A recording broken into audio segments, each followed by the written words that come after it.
Ladies and gentlemen, coming to the stage is MIKEKINGBIZ, the voice of RVA business media. At MIKEKINGBIZ, we celebrate the idea that business makes society better. On behalf of the whole MIKEKINGBIZ ecosystem, we say a big thank you. One of Mike RVA as well as MIKEKINGBIZ. I got the man back in the building, so we left the light on. We even got a new location. And James found his way here. I totally moved up like George and Weezy. Yeah. We got some new digs, but it's always so great when he is back in the house. See, I had to bring him in because you're just a man about town. Yeah, that's what they call me. Yeah, when did you just quick, tell them who you are, what you do. So my name is James Milner, and I am the director of Virginia Pride. Okay. And we had talked about some of the things. All right, so real quickly, tell people what Virginia Pride is, because it encompasses a lot. You guys do a lot of things and help a lot of people. Yeah, we do a lot. So Virginia Pride is a program of Diversity Richmond. But our mission is to help make the Richmond region safe, or help LGBTQ people in the Richmond region feel safe, seen, and celebrated every day that they go through their life. So we're known for Pride Fest, which is one of the largest LGBTQ celebrations in Virginia.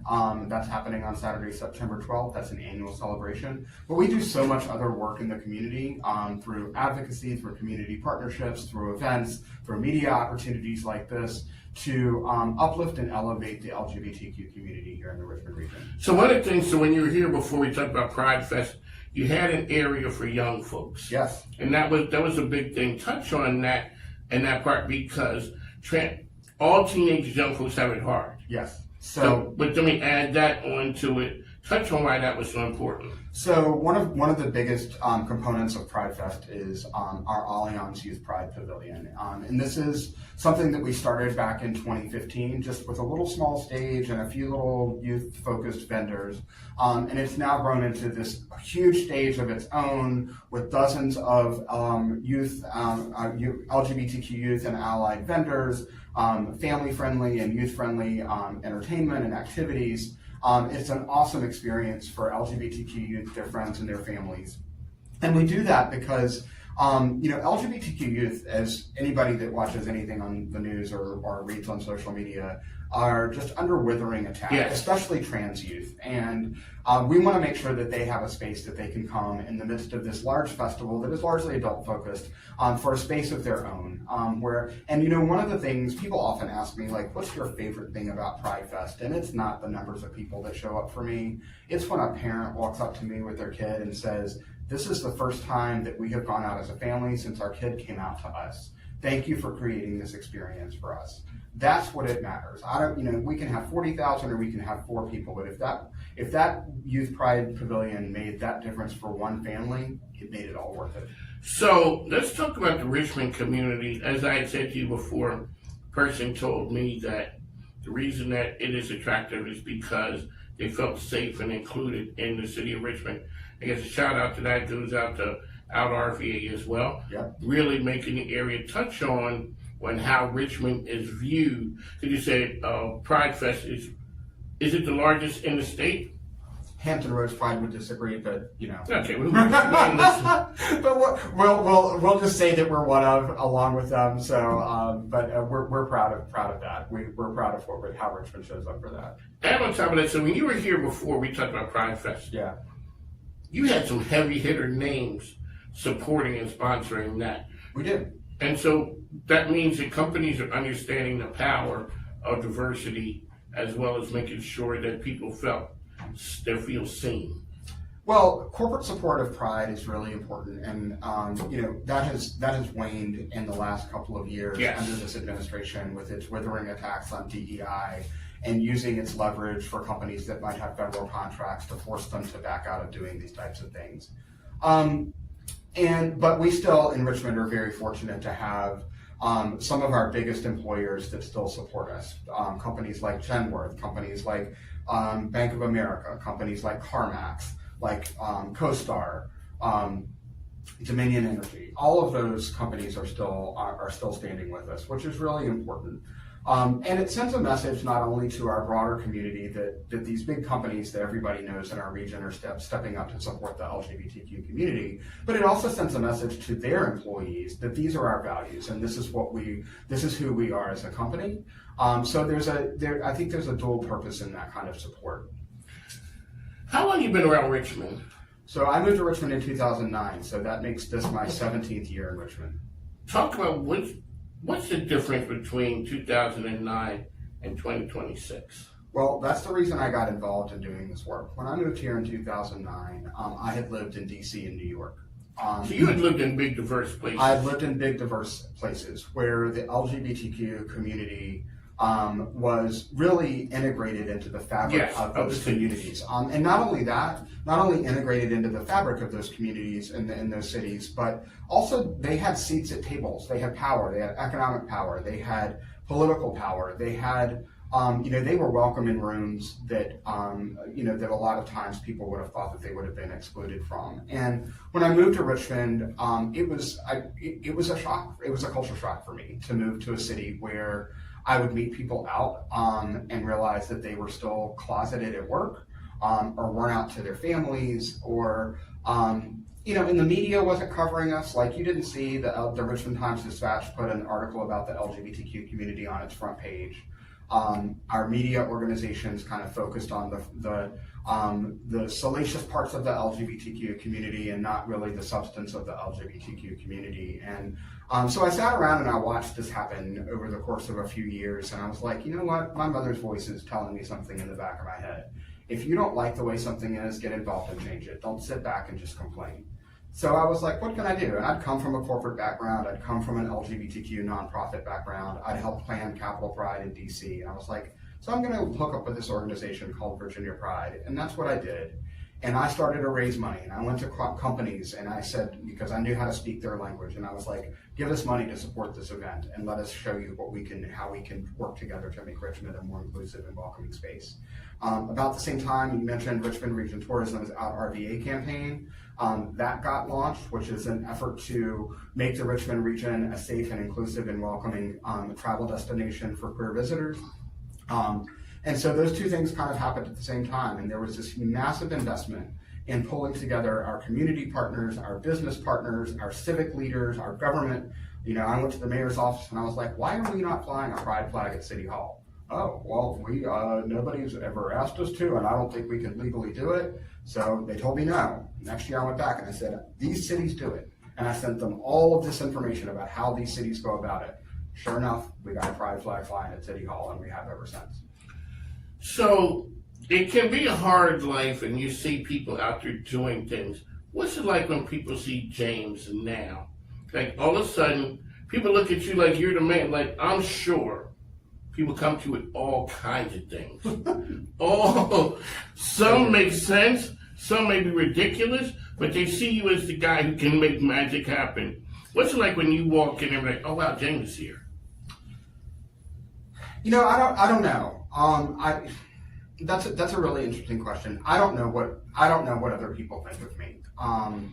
I'm sure people have issues with how I go about things. I'm sure because I don't get everything right all the time. I make a lot of mistakes. But I think that people know what's in my heart, and they know that I have made it my mission to support and elevate our LGBTQ community, and that I have used every resource at my disposal and will continue to do that on behalf of our community. And that means going into places that some other people are not necessarily invited into. And I realize that comes with privilege. It comes because I'm a white, cisgender, gay, man of relative privilege, that sometimes doors are open for me that aren't open to other people. And I have a responsibility to walk through that door and ask those people who locked it to others why those people aren't in the room. And that's what I try to do. Ladies and gentlemen, James Milner here rocking and dropping nuggets of knowledge on. That's what I'm talking about. So yesterday was Father's Day. Yeah. And you say your father seen an article. Yeah. Sent it to you. Yeah. And touch on that. Tell us that story, and we can share it with the people. So, one of the things that I'm really fortunate about is that my coming out story was a relatively positive one. I came out to my dad, I believe I was 21 years old. just about to graduate from college, maybe 22. And he came flat out. I had not planned to tell him that I was gay because I was really afraid of how he would react. And he called me to lunch. We met in Charlottesville. I was in DC. He was down where I grew up near Danville. And he said, meet me for lunch at the Boar's Head Inn. And I walked in, and he had reserved the entire dining room. There was nobody else in the room. And then we were seated at this table. So wait a second, when you walked in and didn't see anybody else, what were you thinking? I was like, oh. I mean, Dad, I think I called on the carpet. Dad wanted to talk to me. Yeah, and I was like, what is this about? And I thought, well, maybe he's just going to ask me like what my plans are after I graduate. But I knew, and I had that feeling like with sort of wobbly legs, and I was like, this is whatever. So he had instructed the servers just to come in and do what they needed to do and leave us alone. And we had this really awkward lunch. And some of it was about like what my plans were after college, like do you have a job or you can do whatever. The regular parent stuff. And then he finally looked at me and he said, so are you a homosexual? And I said, and this is my dad, who's a white, conservative, small town Southern lawyer. And I looked at him and I said, well, I prefer the term gay, but yes, Dad, I'm gay. And I will never, ever forget the next words that came out of his mouth. And I tried to do it without crying. And he said, okay. He goes, well, I'm going to tell you that I don't like it. I don't understand it. But you're my son and I love you and nothing will ever change that. Damn. And so we began this journey that has now gone on for, my dad's 94, spent yesterday with him, that has gone on from that day since, of him learning and about me, about my community. Sometimes it hasn't been easy and he doesn't understand everything, but I think he's gotten to the place where he doesn't really need to understand it. He's just proud of me for what I'm doing. You're his son. Well, and he also raised me. He and my mom both raised me and my brother and my sister to give back, right? To get involved in the community that you are a part of, whatever part of that community may be, whether you want to invest in helping the homeless or helping, my mother taught adult education to people that hadn't finished their high school degrees. And they instilled in us this idea that when you have some privilege and you have some ability to give back, you need to do it and you need to do it with your whole heart. And so he sees me doing that, and he is enormously proud of me. And he even, just the other day, he cut out a big article out of the paper, folded it all up, and put it in an envelope with a note that just said, thought you might be interested in this article, your dad is proud of you. Hold on, ladies and gentlemen. This is a Jerry Maguire moment right here. So, when you look back on the things, the time you got here to now, what are a couple of things that you're like, wow, this thing changed Richmond, and it changed some of the views of Richmond people. You guys got the southern thing going on down here. I'm from up north. We don't operate in the same way as you guys do down in the south. Right. It's like all those things.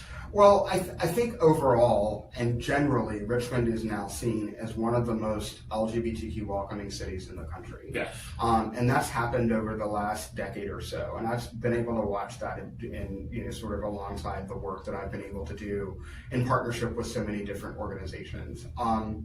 So I think, Richmond is perceived that way. When I moved here in 2009, you didn't see pride flags hanging up in restaurants. You didn't see, certainly didn't see one at City Hall. You didn't see restaurants and businesses participating in Dine Out for Pride Week. There wasn't anything like that.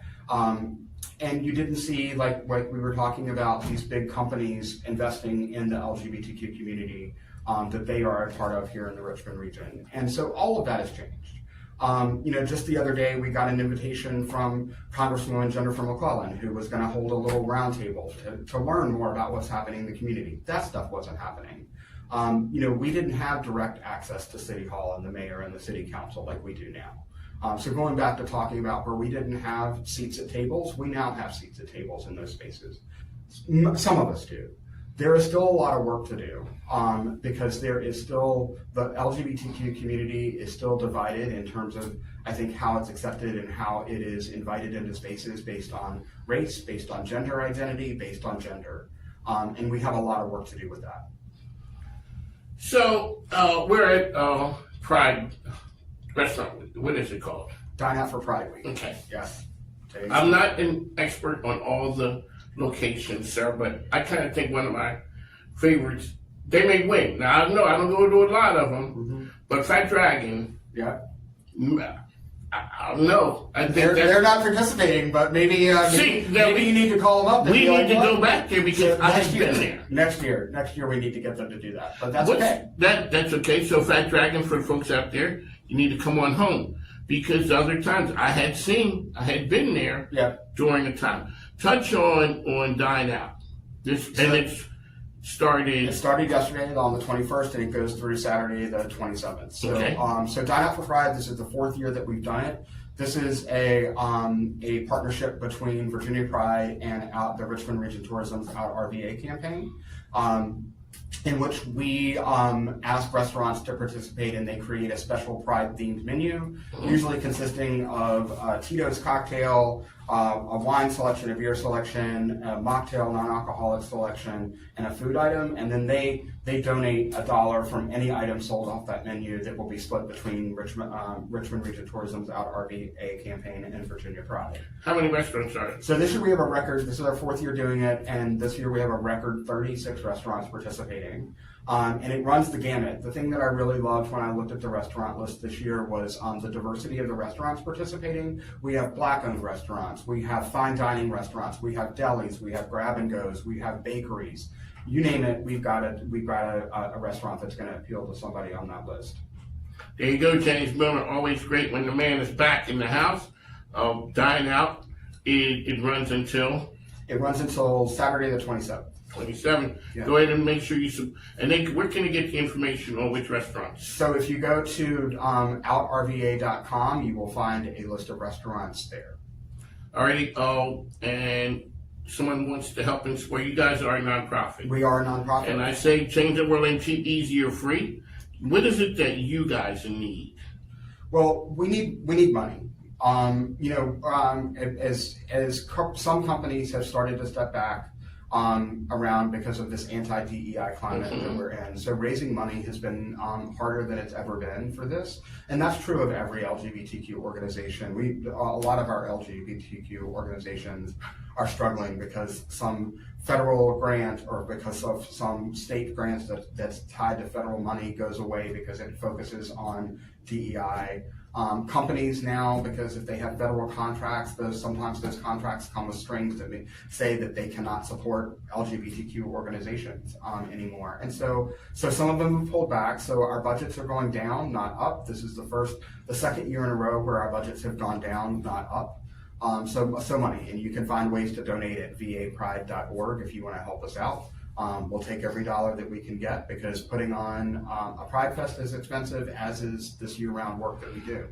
When the dollars drop, you guys have to be more creative. We are absolutely getting magicians. We are absolutely trying to get more creative. That's why these things like Dine Out for Pride, we have a great fundraiser coming up on this Thursday on the 25th. It's our Pride Night at Topgolf. This will be the 3rd year in a row that we've done that. It's presented by CapTech, which is a great company here that has been incredibly supportive of Virginia Pride and Diversity Richmond. You can find out how to get tickets to that at vapride.org as well. It starts at 6. We got a happy hour from 6 to 7, 2 hours of golfing, and a DJ dance party afterwards, all at Topgolf. Your ticket gets you food. You can buy a whole bay for your friends. We have our Pride Royalty drag court that comes out and takes photos with folks. We got a DJ. It's a really fun time. There you go. On the mic, James has said, Topgolf is talking about speech and debate. I said it seemed like forever ago for the press conference. You tell me, from a sales standpoint, ma'am, that seems like a horror story. It's not, but you think about the relationships that you build, and that's why I love what I do. 7 years from the first conversation to today, when they're kicking off the competition. But in those 7 years, personally, I've built some pretty strong relationships here locally and within the industry, just going through the process of getting the event here. And to me, that's special. You can't put a price on that. And it's a complete community-wide event. There's so many opportunities for the community to plug in to speech and debate while they're here this week. So it's not like people just come here and take. Right. We're being able to engage the community. And all the in this. volunteers, like I ran into Jackie from Henrico Sports and Entertainment Authority. I ran into her as I was leaving my volunteer shift this morning. She's volunteering at Hermitage High School. And so like everybody from all around different businesses, they're taking time out of their week to help set up. It's 750 competition sites, which is 4 schools in Henrico, 3 schools in Chesterfield, plus the convention center. We had to get all those set up, plus we need people to work each of those sites every day. So it becomes a true community event. True community event. So a lot of times when we talk about that, and shout out to Jack Berry who explained to me the part that Richmond tourism, like the financial dollars, when you hear Catherine talking about what that means to the economy, there is a bottom line effect on what people pay in taxes and what this offers to the community. Because when I fly in, I'm going to Richmond. I don't know where, Chesterfield, I don't know any of the places. I just know I'm going to Richmond. But everybody plays a part in this right here. In our region, it's very complementary. You don't have a ton of duplicate assets when we talk about our different jurisdictions. So we're not a one-trick pony. So when you come to the Richmond region, you have a variety of interests that everybody can take a part of. So when you go to other destinations, you might just see water. But when you come to the Richmond region, we have culture, we have attractions, we have museums, we have sports, we have entertainment, we have new entertainment, we have existing entertainment, and everybody's upping their game so that it's a better experience. Alrighty, ma'am. So people, we do not see all of that is marketed to the rest of the world. Right. We see the things that are happening here. There's a lot of things, and we're not shocked when Richmond pops up on the best of list.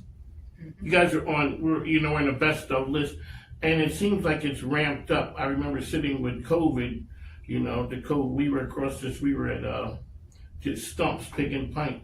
The AKs are coming to town, and next thing you know, the world changed. And I remember, over the course of that, people talking about how we made it through. And Richmond seems to come out on the other side stronger and better. Jareen, when you're out there pitching, really quickly, ladies and gentlemen, they brought up something that I had to take offense to. So I played We're going to digress a little bit. Yes, we are going to digress. Let's do it. I come from a long line of ministers. I'd be remiss if I didn't touch on this subject. I was playing the Jay-Z thing because it's the corner office. And you say, oh, you're playing New York music, not Philadelphia. Then I just had to drop in Lemonade from Will Smith. But now, one of your former compadres went to Philadelphia. Yes, he did. Yes, he did. I asked him, I hope my city rolled out the red carpet for you. And the man said, yes, they did. I thought I heard him say he loved it there, but maybe I was just in love. Shout out to Kevin Holland out there. Yes, you, Kevin. Kevin. But it is alike. There's Broad Street. Yeah. There's VCU.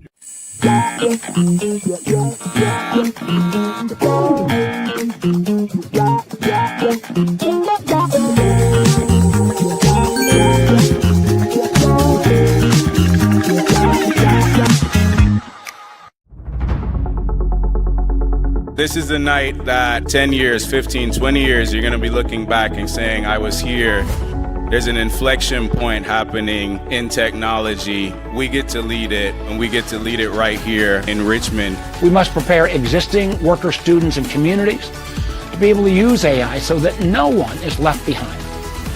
The real story isn't AI itself. The real story is what AI makes possible. AI is the new keyboard. It's the new mouse. It's not the answer, it's the instrument. And the more people we hand that instrument to, the more possibilities we turn into realities. People want to be together when you're making a difference. How can we make Richmond, make the region, and in part, all of Virginia, the most AI ready? A lot of people ask me, do we just want to be the Silicon Valley of the East Coast? The quote everybody keeps on having me re-ask is no. My mission is for Silicon Valley to be the Richmond of the West Coast.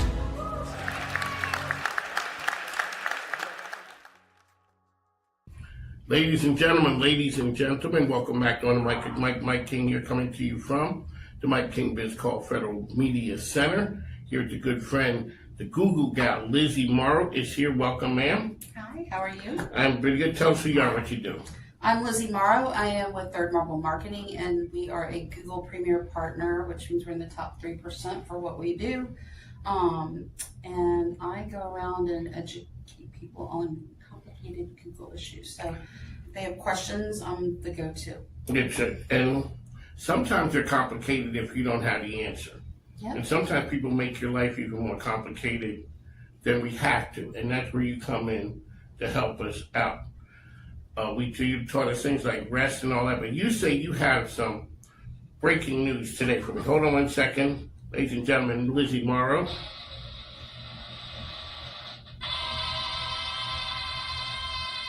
Okay, man, what do you have for us? Well, it's not breaking news, but it is. You can take the Q&A section of your Google Business profile and you can turn it into an FAQ section. You do this by logging into a Google, go into the profile, asking the question, then you can go in the back end of your profile and answer the question. So you're creating your own FAQ list to kind of help people, figure out if they can quickly identify what they need from your business. It's a good way to kind of, the FAQ kind of like keeps people, oh, I need to work with this, they can do this, or they can't do this, so maybe I need to look elsewhere. But it kind of helps people figure out if you're the right one for them. And people do that.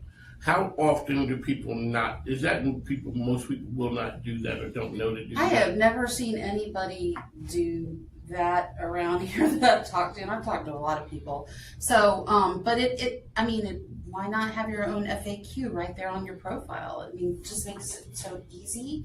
You can also it kind of puts if you have the Q&A in there, what you put in there is going to show up first. So if somebody puts something, just kind of off the wall in there, out there in the public, it's not going to be as obvious because you already have questions and answers in there. Whenever you're in, we always talk about the power of the Google business page, and you give us tips and tricks on ways to use that. Explain to people who may have missed it. We're going to talk to the people in the back, the importance of Google and your Google business page. Yeah, it's very important. It's right up there. It's one of your biggest ways to sell online. It's absolutely free from Google, so if you're not using it, you're not helping yourself. And then it's your business listing. It's the modern day Yellow Pages. People go to Google to search for what they need. By a factor of 10, they're going to go to that profile before they ever see your website. And usually they get to your website by going to your profile. So it's a great advertising tool, and it costs you nothing except the time to fill it out. And you want to do it accurately, and you want to spend some time on it because it is a lead gen tool. So, your website and your Google business profile are your two biggest salespeople. I'm a salesperson, but they can reach a lot more. That's for sure. So you're saying if it's Drive, it needs to be DR everywhere, not Drive here. Yeah, like DR here. Yeah, your name, address. Yes, all of your. So I met somebody recently, and they have the name of their business in two different ways on social media and on Google business profile, and then on their website. And I'm like, wait, which is the name of your business? This is confusing. Because I'm looking for this, but you have two different names out there for the same thing. So it's confusing for me as a consumer, but it's also confusing for Google. And so Google's actually going to crawl, the internet continuously. And if things don't match, it can get confusing. It makes it harder for them to drive the leads to your business. So capitalized or not, that makes a difference? Yeah.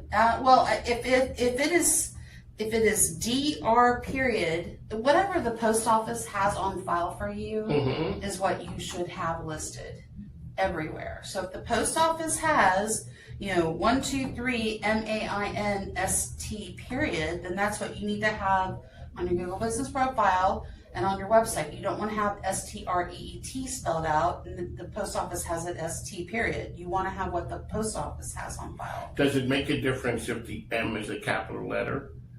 No. Oh, it does, no. so that does not matter. It should, I mean, it should be, I mean, you want to use proper grammar, and so it's like, you know, you don't want to use a lower S for ST, But that does not, it's not, no, it'll recognize it as an S. Okay, good enough. Lizzie Morrow, how can people get information to find you out there? How to get information about me, go to www.thirdmarblemarketing.com. And we also, can I talk about the alignment event? Yes. So coming up on July 7th, we will be having RVA After Hours, which is presented to you by Third Marble Marketing and Alignable. We do this every month. It's a great event. It's a B2B networking event, and it's from 4 to 6:30. We always host it at O'Toole's on Forest Hill Avenue, specifically, not the Midlothian one. I've had people go there, but we actually meet at the Forest Hill Avenue location. There you go. A Google tip of the day. Anything you could give us, something to think about. Well, I just did. That's the best one. Turn your Q&A into a FAQ. Sounds like QRST. That's for sure. Lizzie Morrow, the Google gal, is here with us, here weekly, talking about all the things that you do that are amazing. Your team, really quickly. So we're doing the summer months, and in September you guys start revving up again with your sessions. Yeah, actually, we are now adding webinars. So if you don't have the time or inclination to go to an in-person event, you can always hop on one of our webinars. The next one's going to be June 30th. And it's the same thing we teach in these workshops that are in the class. The only difference is we're not there to help you in hands-on on-site assistance necessarily because you're not with us, but we'll do our best to answer questions on the webinar. So okay. So the webinar is June 30th, but our next in-person workshop is going to be in September. There you go.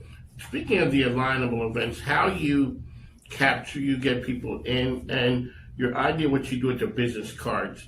Tell what you do, and then I got a story for you. Okay, I would love to hear the story. So when you come to check in at our Alignable event, we have a board off to the side, and it says who's here, and it has the Alignable logo, and we have two-sided tape, and everybody puts their card up there on the board. And we always say at the end of the night, before you leave, take a picture of the board. That way you have everybody's contact information for who was at that event. And if they come in and they don't have a card, say they have one of the electronic ones, we have Sharpies and you can write your info on there. So everybody has a way to connect when they leave.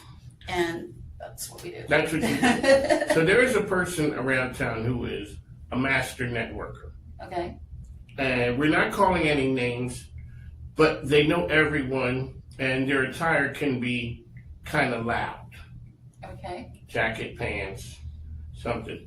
You see where I'm going with this? Do they ride a Segway sometimes? I'm not saying this said person riding a Segway and knowing everyone, I hear they go to the networking events, the business events early. Okay.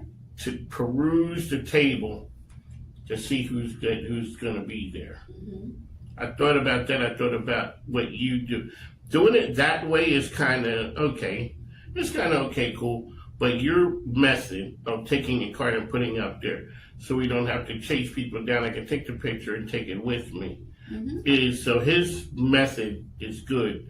Your method is the best. I mean, that one is really good that way. And also I tell you who I'm looking for, you walk me up to them as well. Yes. Yeah, it's that way you don't have to be out there trying to figure out who, James Bones Jones is, trying to figure it out. No, that's one of the things. I think networking can be difficult for some people. Some people are shy. They don't feel comfortable going up to a stranger.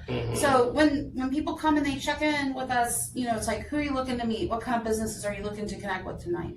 And if they tell me, I'll be like, oh, so-and-so's here. Let me go introduce you. Let's come on, and I'll introduce you to so-and-so. And I love to make those introductions and help people get the conversation started, because I know that can be a challenge for It some can. folks. So I try to make it as easy and painless as possible for folks. I want them to enjoy while they're there. I want them to enjoy the networking event and have a good time and make really good connections that are going to help their business grow. Lizzie Morrow. Oh, how's your young person's chamber committee? Aren't you what are you? Young professionals, Yes. the committee chair. Yes, you are the committee Yeah, chair. yeah. We've taken a little bit of a break. And, Summertime. yeah, and then we're going to reconvene coming up here soon. So. So what's the age that you guys aren't discriminating against people, are you? No, Okay, so I'm not into that. so what's the age? Can I join the young professionals? I'll let you. Lizzie Morrow, ladies and gentlemen, that's Heck, I'm the chair of it. exactly. There's no discrimination here. No, I got miles on me. I just wanted to make sure I could come. So we aren't doing any crazy activities, require being young or in shape or not having. No, actually, the format of the meetings, I love it. So what we do is each month a different member gets to be the featured speaker. And so we meet at their place of business. Oh. And they get to talk about their business and what they do. Sometimes we get a tour of the facility or their office or whatever. So it gives them a chance to kind of be a spotlight. To brag on. Yeah, that's good. And I think that's a great thing when you're getting out there and trying to learn who's in the community and who's in the chamber for that matter. Yeah. I've had a few requests for wanting diet and exercise kind of speakers to come in. So Tai Tuan, we went to his gym and had a little workout. It was lovely. He treated us. He rolled out the red carpet. I gotta say, he is that guy. Yeah, no, he had food and he had beverages, and then we did all the little. We went around. He showed us how the machines work, and we got to use them, and it was fun. That's right. Ladies and gentlemen, coming to the stage is MIKEKINGBIZ, the voice of RVA business media. At MIKEKINGBIZ, we celebrate the idea that business makes society better.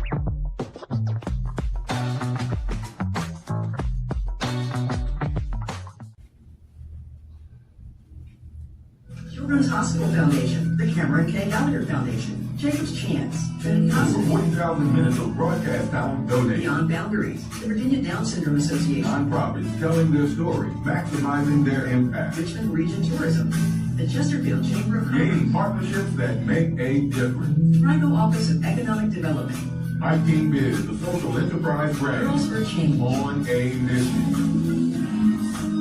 MIKEKINGBIZ.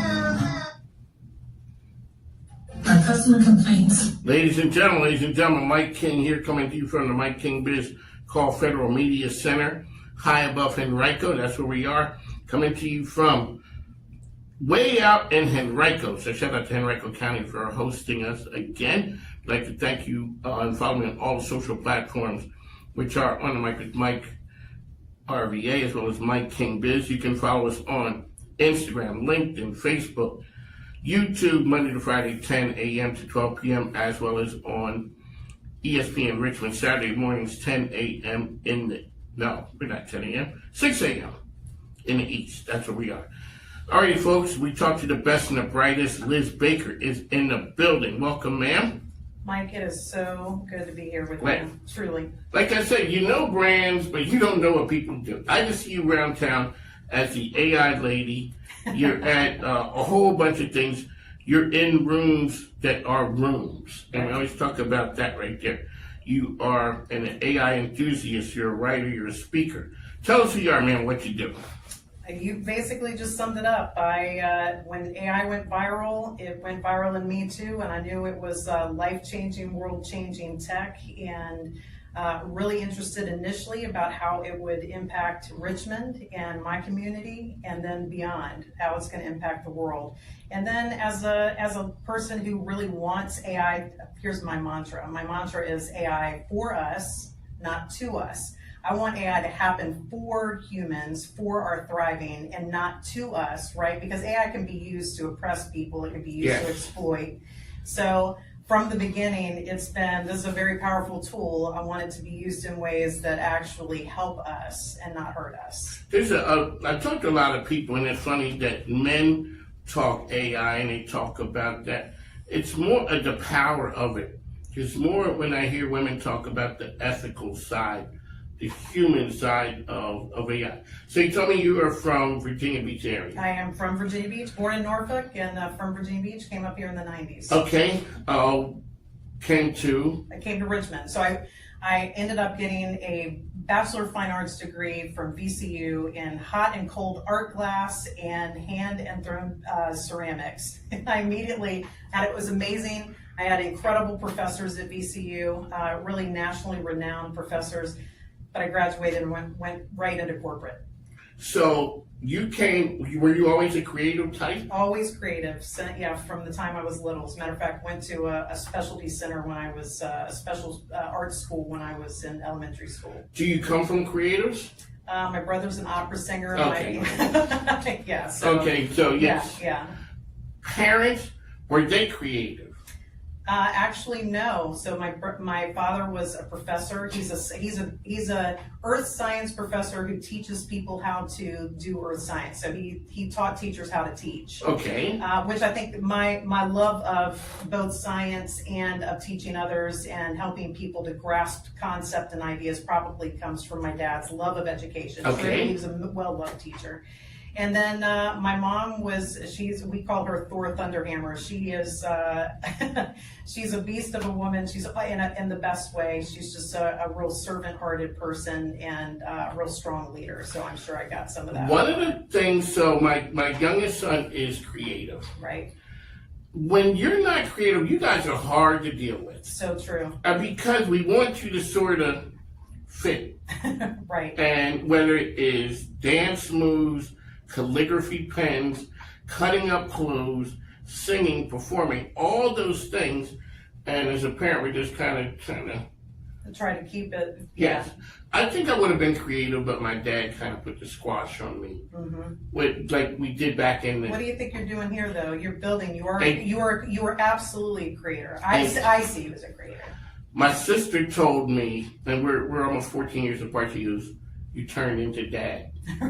Because my father was a character that people knew and everybody. So my sons and wife looks at me now. This is a whole different me. This whole media, Mike, and all those things. So I see you wrote a book. I did. And as a creator, do you know when things are done? Like you wrote the book, and here's the book. AI thinking model, and this is specifically about. Using AI to actually build the capacity of critical thinking while you're using it. And as far as the creative process of creating it, I actually used my art school background. There's a concept of what's called overpainting, where you can have a brilliant piece of art that you've created, that you've poured your heart into. And you're like, yeah, well, what if I do this one last thing? Oh, so there is an actual term for that. That is called overpainting, and it applies to everything that you can do. You can get analysis paralysis over your art, over anything. You have a product you're doing, you spend too much time thinking about it, you don't ship it, and sometimes you can even ruin it, right? So you can actually have something that's really good, and then you like that next stroke that you put on it, you actually ruin the piece. Because I ask people, when do you know it's done? Some people say when the person picks it up, where I can't mess with it anymore. Right. So with the whole writing, how long did it take you to write the book? All right. So the frameworks in the book I've been working on. I've been working on them since I started using AI. And then I created something called the AI thinking model over the last year and a half. And then to actually pull everything together with the help of AI, as far as getting my thoughts together as editor, helping me get it onto Amazon, it took me about 3 months, and I shut down my life. Seriously, I stopped going to, you said I'm in the rooms? Yes. I stopped being in the rooms for a while because the only way I could get it over the finish line was to say no to so much other so that I could focus my time specifically on it. One of the things that when we talk about AI or the power of technology, it's overwhelming. So I used to, being in the Army, I had a German sister-in-law. And when she came to the States, even though she had seen the PXs where you go to the commissary, you go to buy, it's not like coming to the States and seeing American excess. Right. And she was like, wow, this is a lot. So it can scare people. One of the things that people don't use technology for is, I'm not going in there, period. And then I might stick my toe in there, and I just get used to my feet dangling there a little bit, as opposed to how can this framework help me solve this big problem with the critical thinking. It can help me develop those ideas. It can help me develop an action plan, and it can help me implement that. Absolutely. But I'm totally scared because it seems overwhelming. It can be overwhelming, but actually that's one of the things, and I think I get this from my dad, we're talking about the teaching.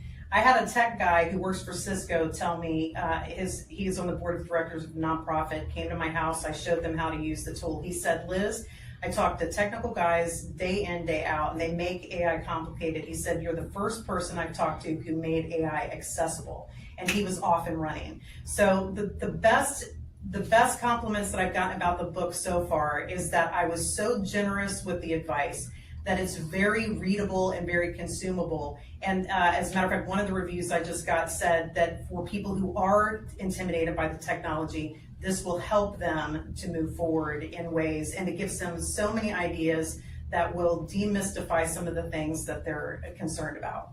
So you are an OG Richmonder who's not from here. Right. You've been here. I've been here since 1990. In the dark ages. Yes. And you look at, from a business standpoint, what would you say now? Like, what's the biggest difference that you see now? And when did you start to see that turn starting to happen? Oh, well, it's gotten, I feel like Richmond is getting better day to day. And as a matter of fact, people, my friends from out of town or friends who used to live here who have now left, get so sick of me saying we're in a renaissance. Like we're just, Richmond, like so much is happening. And I'll tell you a story about AI I tell people all the time. I went to a local networking event where they were talking about power usage for AI. And the guy I sat next to is a nuclear scientist. And he said, Liz, I could live anywhere in the world that I wanted to live and be associated with AI and power, but I chose Richmond, Virginia because of the cool things that are about to happen here in the next 5 to 10 years. So there's really cool stuff. And I tell you the other thing, Mike and I were talking about that we went to Will Melton's First Friday. That was crazy. Right? But while we were there, one of the things, I come to Common House or to the Black Irish Social Club often, but to be there on a Friday night and see Broad Street with so many people, so much activity, I haven't seen Broad Street like that in the whole time I've lived here. That is a major change. To see the city center vibrant, people excited to be down there, things happening, I'm loving it. So you are a Renaissance woman. You go back to the beginning of this whole AI movement. When Will Melton told me about that, it didn't resonate about what exactly it was. And he gets his little crew together, and next thing you know, it starts to take shape. Yeah. And that's when I started hearing and seeing you around town with this core of people. And it says, we're going to make Richmond the AI capital. Right. And that one, people say things all the time, and some people are open to hyperbole. Right. Right. And things don't happen. But you start to see this Talk about that in the early days, the whole, before everybody got on board and saying this AI ready thing is really something. The early days, it was the core of you guys. Well, we just knew it. As I said before, the first time I tried AI, I knew. I knew that was life-changing tech. I had been in corporate tech optimization for decades before that. I was an optimizer of stuff, and so when I tried it for the first time, I knew that this was something special, that it was something different. And when I heard Will Melton's name and that he had talked to Mark Warner. Do you know the origin story? Yes. Yeah, that he had talked to Mark Warner, and Mark Warner had said, "Is your city, AI's coming, is your city ready for it?" And Will Melton was like, "No, it's not." So he came back and started that. I heard his name. I attended a call.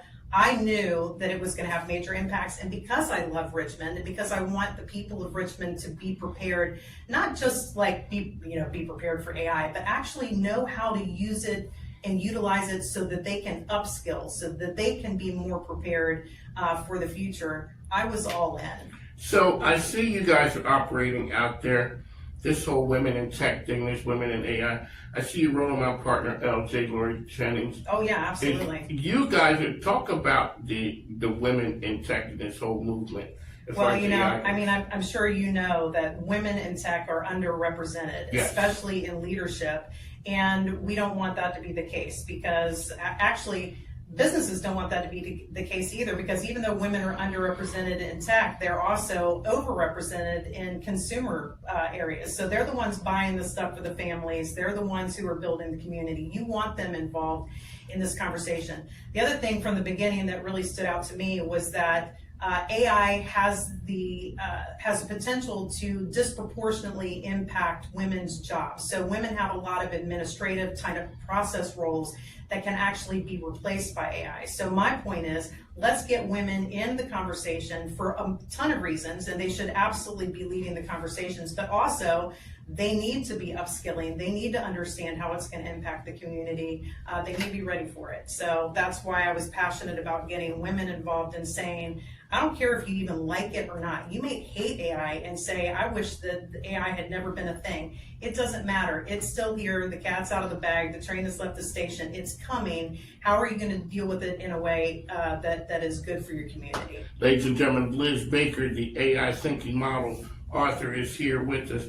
When you look at the whole AI scene and people are afraid of it, the idea of it is, if you know the content, it is a tool. When you see something that is life-changing to organizations. So I back in the heyday, I used to sell technology. I used to be a sales rep for a technical company. And it was funny because a person would say, it is hard to find a technical person who can speak English, or you can find a person who is a salesperson who is technical enough to understand to start the conversation. AI has been in every part, it's coming into every part of our existence. Talk to business owners and let them know, don't be afraid, there is opportunity here. It is not as dreadful as you think it may be. Well, I'll say it's not even as dreadful. I can't tell you many organizations that I walked into the organization and almost every organization that I worked with, especially within the last couple of years, had people who were maybe 2 or 3% who were early adopters who were really. You're an early adopter. Right, I'm an early adopter. When stuff hits the street, I'm into it. I've always been visionary. I like tech. I'm interested in it. I'm interested in the future and how it impacts people. But I go into organizations and we start the conversation and they're like, I don't know about all this. I've heard all these things. By the end of the conversation, they're excited. They are starting to see the opportunity. And there's a famous biblical quote that says, without a vision, the people perish. If you don't know what something can do, and you've only heard the negative of what it can do, or as a matter of fact, today, my brother called me. He was sitting with a thoracic surgeon who had tried ChatGPT to plan they're trying to go to undeveloped regions and actually put medical people on the ground. And my brother said, you should try ChatGPT to help you with the planning of the trip. And the guy said he tried it, he hated it, it didn't work for him.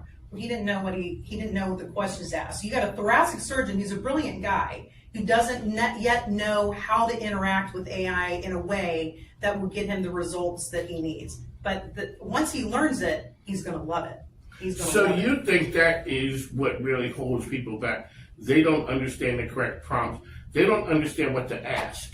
Well, and that's what this is about. Not only that, and I bet you don't know this. I'm sure. I bet you don't know this. I thought the reason I delayed on the book was because I thought people were going to I thought it was going to be intuitive.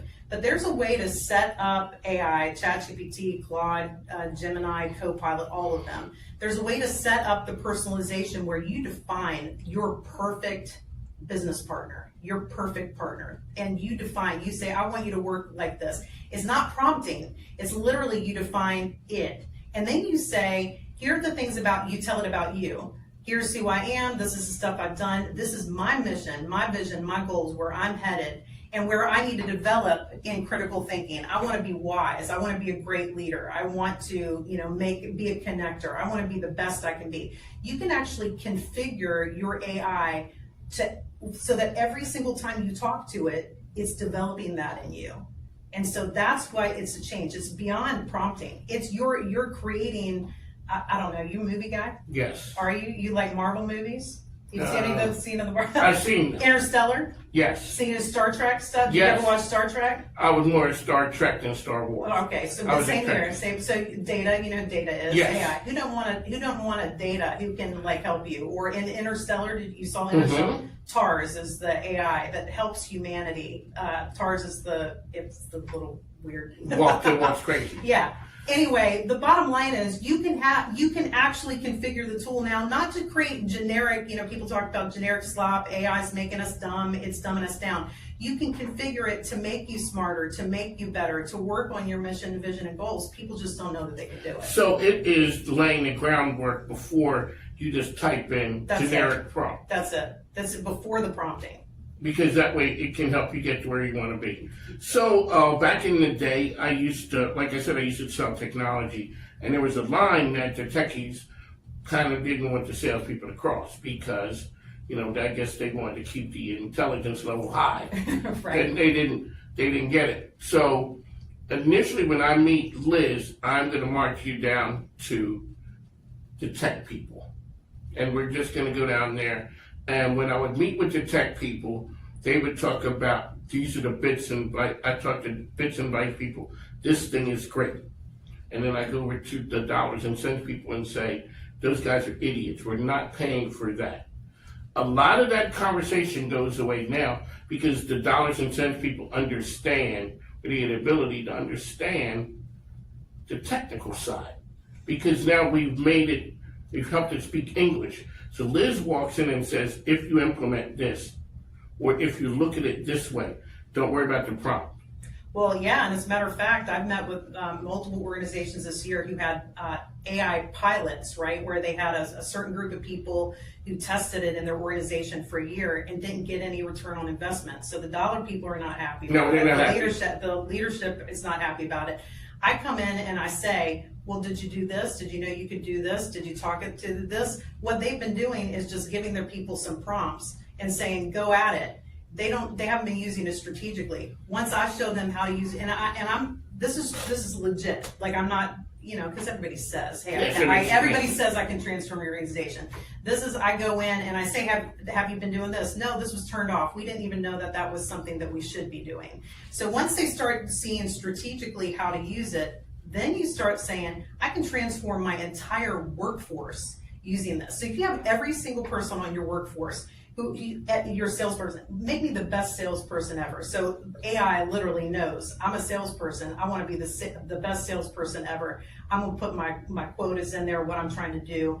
It can actually help you to work on that. So if you have every person on your team, from the CEO to your admins, the salespeople, everybody in between, where AI is helping them move forward to be the best that they can be, then you're starting to do things with your organization that you've never been able to do before. And you get rid of some of the administrative work that has been slogging you down. So Liz Baker here, dropping nuggets of knowledge with us. So now, the name of your company is Nimbology. Nimbology. Yeah. What's an engagement look like when Liz shows up? So I start with the executives first, and the reason I start with the executives is because a lot of people with AI have said that this is a technical thing. Of course, right? Give it to we're the tech sending team. Give it to the tech to the nerds down there. Right, but this is not. This is transformational from everybody from the CEO to the admin. So what I do is I meet with the executives first, and I said, did you know that it could do this? Do you know how it can be configured? Did you know that your people could be using it this way? And they don't. They don't. They don't. And so all of a sudden the light bulb comes on and they start to see, now I see where their ROI could be. Now I see where the potential is. So I start with the executives. Then we move into training two different things. Either training the leaders, right? So for instance, a school, you might actually want all of the staff and the faculty to know how to do it, so that when they're teaching their students, it's part of what they're doing.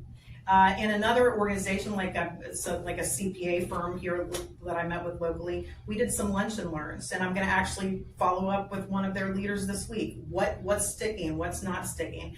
I prefer relationship because AI is moving so fast.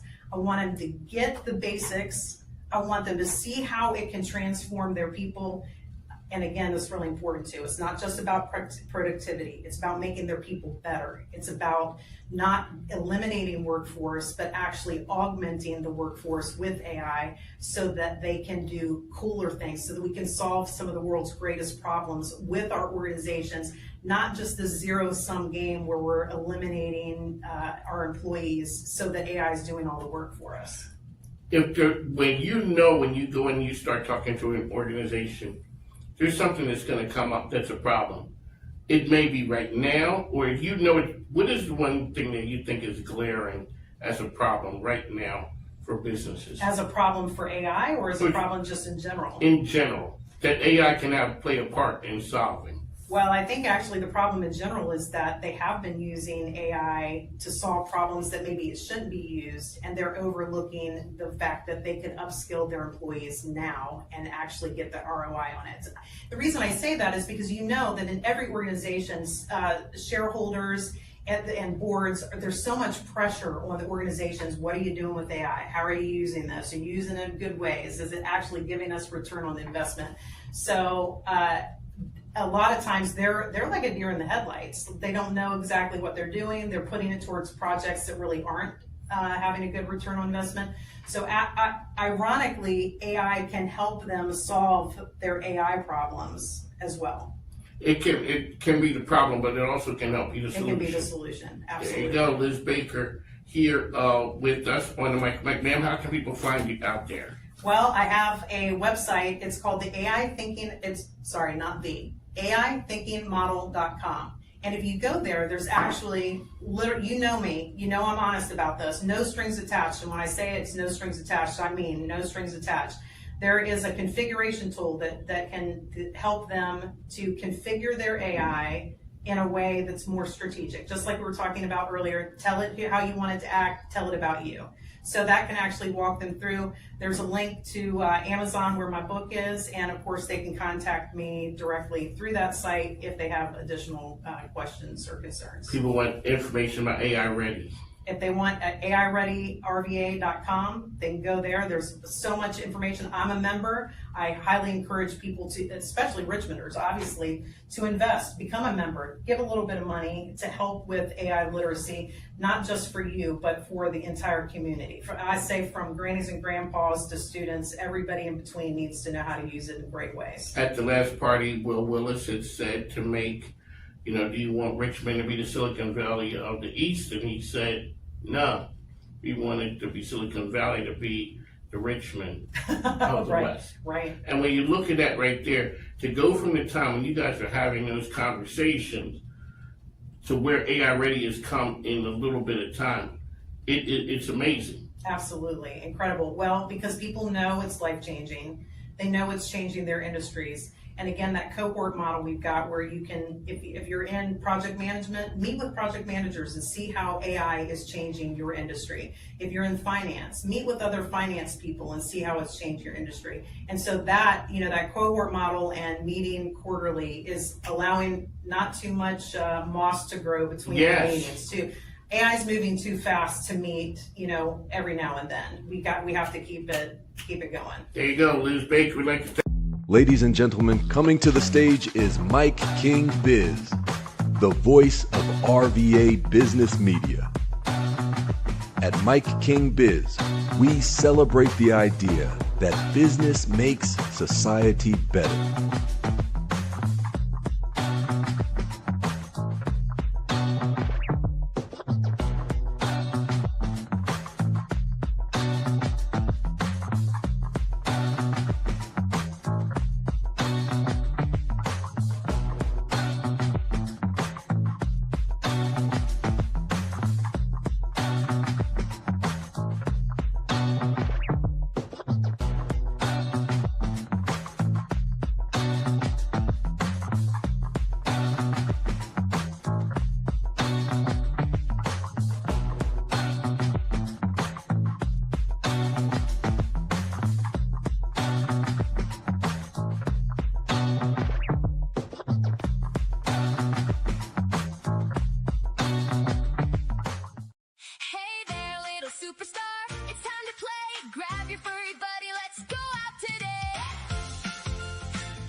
With wagging tails and furry purrs, snakes and turtles and rabbits that twirl, sidekick adventures, just you and me, exploring the world, happy as can be. Sidekick adventures, let's have some fun with our best. Ladies and gentlemen, welcome back to one of Mike, the premier business radio program around where radio and podcast. You can see us every day on LinkedIn, Facebook, Instagram, as well as YouTube, 10 a.m. to 12 p.m., Saturday, 6 a.m. Eastern. That's where you find us also from 6 to 7. You also can find us on the Hounds of Business. That's an international business community that focuses on business doing good. Okay, so where I'm at, clearly you can see I'm not in the studio. We're in Richmond, Baltic Bagel. We are here in the building. So, people know I got history. I got history with Ronald McDonald. Half people know. But also, Euro had been in the building and he had talked about the commitment to the community, plus the bagel shop. I had to come. My wife put it in order. I had to get here before they closed because I did what I was supposed to do. Alrighty, so we are here. We always talk about business helping society be better, and that's what you're doing, sir. So tell us who you are and why we are here today. My name is Yaro Radzinskas. I founded Baltic's Bagel back in October of 2025, and that was 2024, and that was a year before I first spoke with you in October of 2025. Yeah. And a lot's happened since then. And one of the really exciting things that's happened is our business has grown such that we really flex our community building muscles and really focus on partnerships which matter to us personally, individually, and as an organization. And one of the really standouts in terms of organizations that have a really salient mission, that are doing incredible work, that are something that just everybody can understand and get behind, is the Ronald McDonald House. And so we're so honored to be partnering with them.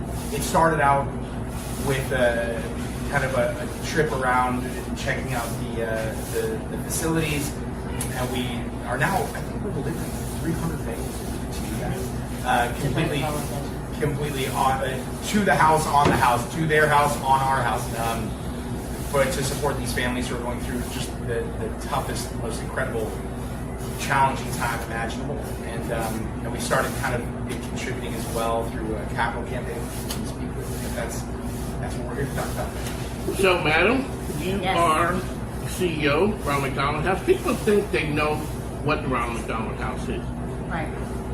I think a lot of people wouldn't. They know it's on Monument, but it's not like there's a big neon sign outside that says, hey, look at us, we're Ronald McDonald House. I'm not going to say you're the best kept secret. People know what you do, but they don't have really the scope of what you do. Families show up to you guys in incredibly hard times. A child isn't sick. The whole family is affected. And I've been there to see the magic. So tell folks here what you do. Yes, so I'm Emily Tolson, and I am the CEO of Ronald McDonald House Richmond. I've been in the role for about 2 years, and you said it beautifully. I mean, we started on Monument Avenue. That was known as the Miracle on Monument. That house is still there. That house is magical. It's magical. It is. And it is not meant, it is meant to feel like a part of the community. It's meant to feel like you're coming home, right, for families. So we have really become a part of that special community. That house has been there 46 years, 9 rooms. We have outgrown the space. I'm sure. We are serving more families than ever. Since the time I've started, we've expanded our services drastically. We opened the in-hospital house inside the Children's Hospital of Richmond at UC. Okay. So that's another. I remember that. Yes, and that's another place families can stay. There are 4 sleep rooms in that in-hospital house, but we are also open to day visitors, so you don't have to be spending the night in one of the rooms to benefit from the services. You can be there for a day visit, come get a meal, come do laundry, come sit out on the patio, escape the clinical environment. So that house, like I said, opened up in 2024, and then we've expanded our services into the hospital spaces too. So we have a family room at Johnson Willis, we have sleep rooms and a family room at St. Mary's, we have a kiosk at St. Francis Hospital, and then we are taking referrals from 13 different medical partners. So, and it is something where it does encompass the whole entire family. People come there and they stay. Some people think for extended periods, and you accommodate them. So it's been a while since I've been at the house. You guys still have the family room? Yeah? Yes. It's still there? Still there. And just to like hone in on the mission a bit more, which this is the lovely thing about this partnership, is that Bureau totally understands what we're there for. It is to remove the financial and logistical burdens for a family that has a child receiving care in a hospital. And just like you said, this rattles you to your core when your child is sick, and it impacts the entire family. And our job is to make sure that they know where they can come. They don't have to think about where they're going to stay. They don't have to think about their next meal. They don't have to think about how they're going to occupy their other children that also need life to continue to go normally. That's what we're there for. We are there to focus on them so they can focus on their child. And that's what's been going on for 46 years. One of the things I always talk about is that nonprofits need people. You have a staff, but you need volunteers and you need community supporters. Let's talk about why that's so important to the foundation. Is you told me before, but people tell you, and then all of a sudden it's like, okay, take a look at this. This is what we're doing in a tangible way. Well, I think anybody who's gone through having a child in the hospital, and I've gone through that. Our son was born with something that, in the pantheon of things that can land a child in the children's hospital, is relatively minor. But we still were there with a newborn baby and a 2-year-old daughter overnight, multiple nights, in the ER, in the ICU, in the NICU. Anybody who's gone through that really can appreciate what Ronald McDonald House really is, which is it's a refuge away from that stress. It's a refuge away from just kind of overwhelming and extremely complicated emotional kind of grab bag that you're going through, and it's sort of a refuge, right? And now it's a refuge with the Richmond's bagels in it too, which is great. But it's an incredibly powerful way to support families who are going through the toughest, harder than the English language is that I described, right? The toughest time. So we're just honored to be part of it, supporting that mission in whichever small way we can. Well, it's not a small way. It's in whichever way. And for us, our DNA, food is the language of the way we love our community, right? We feed people consistently, whether it's running a community 4K, 5K, or whether it's a teacher appreciation day at the local elementary school. Food is the currency of love here. And so there's a natural extension and just a ton of gratitude to allow us to be part of the Ronald McDonald House. So folks, we're coming to you from Baltic Bagels. What you hear in the background, that's called commerce. That's what that's called. There, you know what? We're making room. It is bustling in here. So the hours that you guys are open is 6:30 to 2. So 2 p.m. I got in just under the clock. Yes, to make sure I had my instructions on what I was supposed to get. Yes, I did. And it's a lot in that aluminum foil. Yeah. Yeah. I mean, so it's exactly the same thing we talked about, right? Food is the currency of love. Love is an act of generosity. And yes, we charge you for it, like, because we have to keep our business viable. But we want to provide the best experience we can. Whoever you are, however you come to us, we're here and wanting to give you the best bagels possible. And that is exactly, as a Ronald McDonald house, we want to give the families the best experience possible. So it's a beautiful partnership. It is a partnership, and that is a beautiful thing, because a lot of times when people show up to you, they come kind of like on short notice. I think people show up. Yeah, people show up with not a lot, and that's what you guys have to do. A lot of the cool part that goes on there is in the kitchen too. So touch on how businesses and organizations can help you do what you do, because, like I said, a lot goes on. You guys have a board up there, that like the activities board. Yeah, there's still a board. To tell people the menu and also what things are going on in town here. Yes. Talk about the community involvement supporting Ronald McDonald House, because my dad would always say, changing the world ain't cheap, easy or free. Money got to change hands somewhere. And so what happens is you guys are in the middle of a capital raise. Touch on that as well. Yeah. Well, we wouldn't exist if it weren't for partnerships and philanthropic support.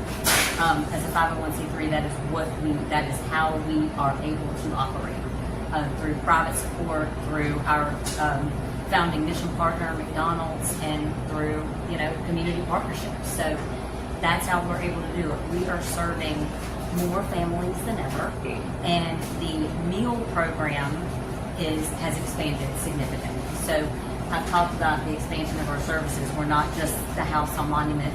We're now inside the hospitals. And our 2025 numbers really tell the story, because we served over 30,000 meals in 2025. Wow. And that compared to half of that, right at 15,000 in 2024. So there's a need there. And, we are so grateful for partners that share the same vision and understand that what the gift of food, what that brings to a family that's in crisis. I mean, it is a huge alleviation of a burden that they don't have to worry with. So you go from 15,000 to 30,000 in a time where the economy is tight. Right. So you're sitting there trying to figure out how to make magic happen with less. Yes, absolutely. I mean, there are grant opportunities, and obviously we look into that. We talk to our individuals in the community, but it's these partnerships where you can really build the mission and show the alignment. And when there's kind of an ongoing story to tell, I mean, that's when the magic happens. And so we consider ourselves, a pillar in this community, and to be able to stand beside someone else that's making such a difference in the community, it tells a great story. Go ahead. There's a really entrepreneurial ribbon that runs through the Ronald McDonald House in Richmond. And it's interesting because what you see is this very established, beautiful home on Monument Avenue, this extremely well-built and well-maintained and well-staffed presence inside the Children's Hospital. But one layer down, this is a scrappy, tough, entrepreneurial organization, which is incredibly resourceful, building awesome experiences, really maximizing the investment, the impact that they have. It's just incredible to see. We say it's a logistical operation. Absolutely. I mean, it really is. And you saw it the day you came to visit. 100%. And the folks in there it's creative. I think a lot of folks think about 501c3s and nonprofits as sort of vehicles that move money from one place to another. Richmond, Ronald McDonald's House of Richmond increases value. They'll take $1 of donation, and through creativity, innovation, entrepreneurial zeal, they'll turn that $1 into $1.30 worth of value. And that's exactly what you want. That's exactly the kind of organization you want on the ground in Richmond making that. It's awesome to see. Everybody should see it. Any budding entrepreneur should see how they do business, because really, that's the way you want it. Are your offices still in the backyard? We do have offices in the carriage house. In the carriage house. But we have an administrative office that's about a mile down the road because, we've outgrown, we can't put the whole team. We now have 35. We have 35 employees. Wow. And almost half of them are part-time because we are, to the logistical operation, we are managing 2 houses 24 hours a day, 7 days a week. So we have a part-time staff that helps make sure that we are there for families all throughout the night, all throughout the day. One of my Baltic Bagels is where we are. And whenever we have leaders in, we always talk to them about setting culture. Mm-hmm. How do you set good culture? We'll start with you because you're the reason why we're here, and you've made it a point for your business to go ahead and support Ronald McDonald House. Culture, and this is something I realized in corporate, it's really just an extension of whoever sits at the top of the organization. So the culture of Ronald McDonald House Richmond is the culture. That's it. It dissipates through her, and the values that she has, and the way that she generates her team, the way that she builds it, the way she fosters those connections, that imbues itself inside of the marrow of the culture. And it's the same way here. So I really care about certain things, and I that's part of our culture. There's probably some things that I should care more about that I haven't made it in culture, and we'll get there next year. But it's about the vision that you have of the organization, and that's what comes through it. And then it's about hiring great talent that's culturally aligned.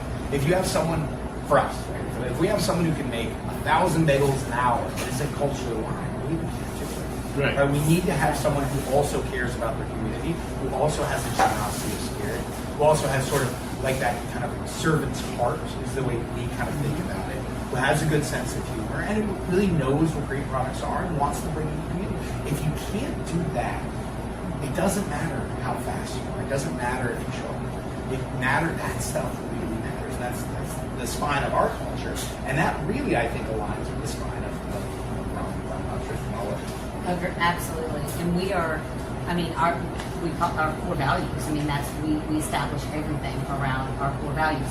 We have, we're fortunate to have a global system, the global Ronald McDonald House system that kind of provides frameworks for us. Obviously there are chapters all over the world. Even in my hometown, Philadelphia. Shout out to the. I want to call it the hometown. Well, that was no, the very first hometown now. McDonald This is adopted. Ronald McDonald House Richmond. It is something in the culture that you got. It's not just with you, it's with your employees, it's also with the volunteers. Mm-hmm. With the number of people that you have, with the things that you do, you need to have a volunteer army. Absolutely. And you got an army. Oh, we have an army of volunteers. But like you said, we create the weather, right? Mm-hmm. We bring the weather. So, and I put that on myself as the leader, and I would like to think that if I'm embodying those core values of compassion and care and integrity, that's gonna flow to my team. It's easy for me to be passionate about this mission, but like you said, when you are building your team, it's can you do the job? That's one requirement, but can you do it and embody those values fully and completely? So we center everything we do around our core values. All right, folks, it goes to our volunteers too. That's right. We'd like to thank volunteers. So this is a business show. It is about branding. Yes, it is. If you can clearly see, this is how we roll. This is who I am. This is who she is. This is who he is. Right here, talk about what happened. So you have something in the back. You guys are in the middle of the capital campaign. Yes. You've outgrown the location. Yes. Where are you going to go eventually when this has happened? Are you guys going to Jackson Ward? Yes. Is that true? Yes. We purchased property at 505 West Lee Street, right in historic Jackson. See, ladies and gentlemen, the streets be talking. So you guys are going to Jackson Ward. You're in the middle of the capital campaign. Yes. That's a big number. It's a big number. It's a big number. But we have a lot of families to serve. That's right. There's a big need, and there's also a number of people who are there to help you. What is that big number, ma'am? It's a $40 million capital campaign. We launched in March of last year, so we've been fundraising a little over a year. The scope is to build a 50-room house. And, Richmond is really becoming this pediatric hub. And, you know, where this new location puts us only a mile away from the Children's Hospital of Richmond at VCU. We see a large number of our referrals come from that medical provider, so it's nice to have the proximity to the hospital.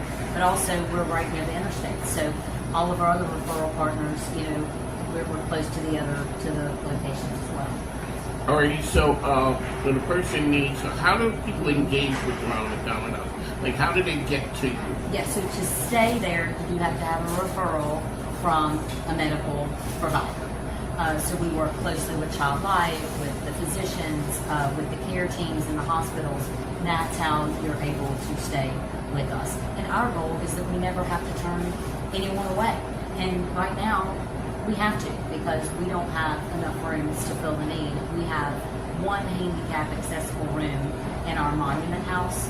So what we do now is we will put families in hotels if we cannot accommodate them. With an added expense. Absolutely. And it doesn't allow us to fulfill our mission completely. They can't walk down to the kitchen and get a malted bagel for breakfast. Like, that's not there in the hotel. So we're getting there. The goal is that we'll be able to break ground on this new house next summer. Wow. So if a person wants to work, guys, how do they need to contact you to get information about Ronald McDonald House? Because they want to give money, they want to lend support. Everything, you know, we have a brand new brand. I see that. Yes. There you go. So we have a fresh new website also. So RonaldMcDonaldHouseRVA.org. Oh. And so anything and everything you can, to the history of how we started back in 1980. We were the 16th house, by the way, to open in the world, which is really cool. So we have a really special place in the history of Ronald McDonald House. So you can get a history lesson, you can find out how to volunteer, find out how to give back, find out about our events, partnership opportunities. It's all there on the website. So you go to some events that you have. Do you guys have some legendary events? Yes, we think so. But we're no, that's what the streets say. All right, so let's go through some of the things that you guys have on a regular basis every year. Every year we have the Red Shoe Rendezvous Gala. And folks, if you've never been to that, that's come on something. out. September 11th at Main Street Station this year. And don't you follow it up with the golf tournament? Yes, golf tournament is a month later. Oh, okay. It's going to be, we kind of changed the structure. Because I was wondering, because it was almost like the next day or two, wasn't it? It was, you're right. There was a gala on a Monday night and a golf tournament on a Tuesday. Maybe they figured the same people wasn't coming. Right. That's we outgrew that structure. Yeah, you know, that was us back then, but we're a little bit bigger than It's amazing what happens when you have your gala on a weekend. You get a much bigger turnout. So we'll have that Red Shoe Rendezvous Gala at Main Street Station, September 11th. And then we'll have the golf tournament at Hermitage. And that's on October 19th. So those two are coming up this year. Okay. What's already passed is our Sporting Plays event, and then we do a pickleball tournament. That's called really the Shamrock Showdown. Okay. Yeah. That's good. All right, so what's new and exciting on the horizon for you guys? So for us, since our last touch point with you, Mike, we went up to New York. We were crowned People's Choice Champions at the New York City Bagel Fest, which is Super Bowl with bagels. We were named the best bagel in Virginia by Chowhound. You just out there rolling out like, well, you know, we just happened to go. Oh, man. Well, it sort of was. We just happened to go, and we were all a little bit surprised by the success that we had there. But the community's been incredible about embracing that and embracing that success as part of the Richmond bagel story, which is probably on the first couple chapters, but it continues. We were named Best Bagel in Richmond by Style Weekly last week. So what we're really focused on is the same thing we've been focused on since day one. Getting the best possible bagels to the best possible community in the best possible way. That's sort of our North Star, is having great experiences inside the shop and outside the shop throughout. And so, we're going to keep doing that. And whether we do that at this location or another, or whether we do that via Ronald McDonald House, or we do it via our partnerships in retail or our partnerships in wholesale, that's the core thing that we will be doing so long as we are part. let me ask you. So, what exactly do you provide to Ronald McDonald House on a daily basis? We gotta run through that a little bit. We do 2 deliveries to the Children's Hospital a week and 1 to Monument. I might be a little bit stale, and I think we're doing cream cheese and bagels, sort of in the retail packs, right? The same thing we sell through Stella's Markets and Good Foods Grocery and various retailers like Union Market and Little House Creek Grocery here in the community.